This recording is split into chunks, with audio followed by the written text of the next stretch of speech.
Quiet nights of quiet stores, quiet chords from my guitar, loading from the silence that surrounds us.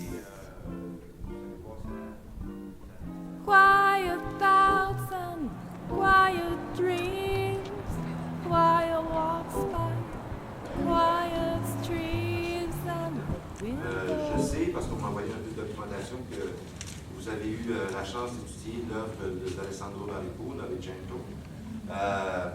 J'ai joué cette pièce-là dans une mise en scène de François Girard. Je l'ai jouée ici, je l'ai jouée à l'étranger aussi.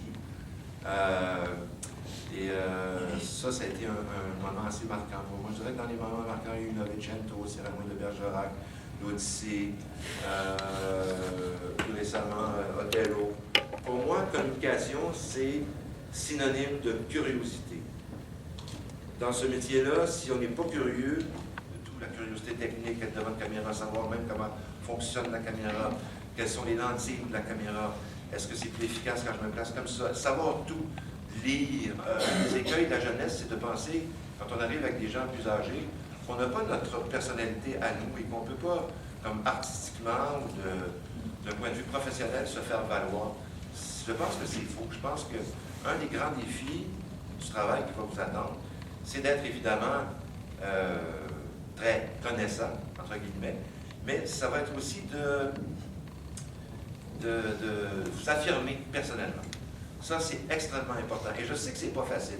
Souvent, on entend des gens d'autres générations, des années 50, qui disent « Ah, nous, c'était difficile dans le temps ». Point de vue que je ne partage pas véritablement.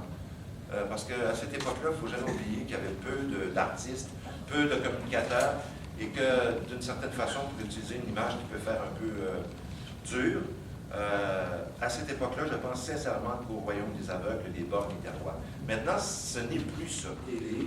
Pas nécessairement la vérité qu'on joue, c'est une autre chose. Tu sais, comme par exemple, des gens qui vont dire « Ah, tu joues », ça m'est arrivé une fois.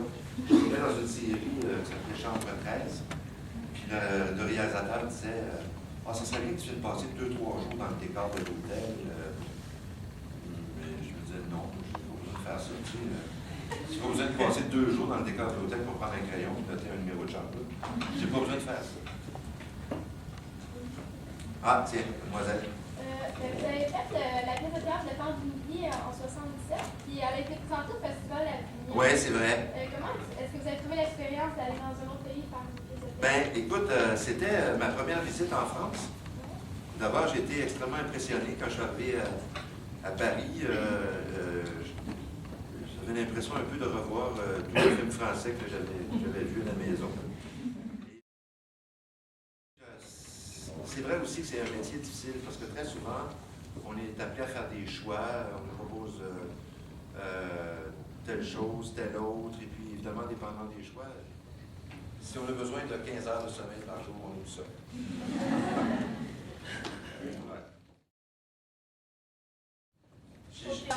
C'est intéressant comme question parce que moi, j'aborde pas les choses en me disant ça va être difficile.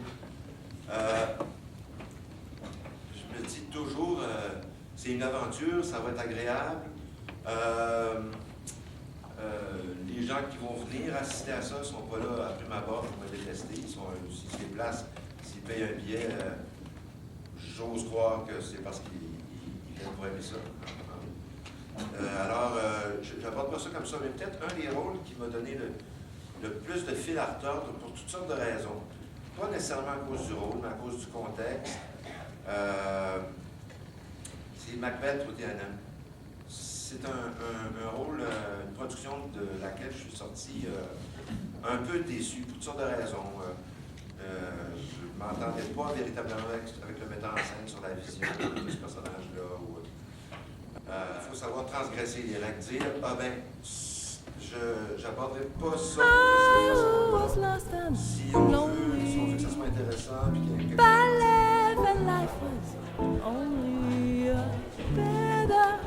Tragic joke I found where you found the apple to the meaning of my existence.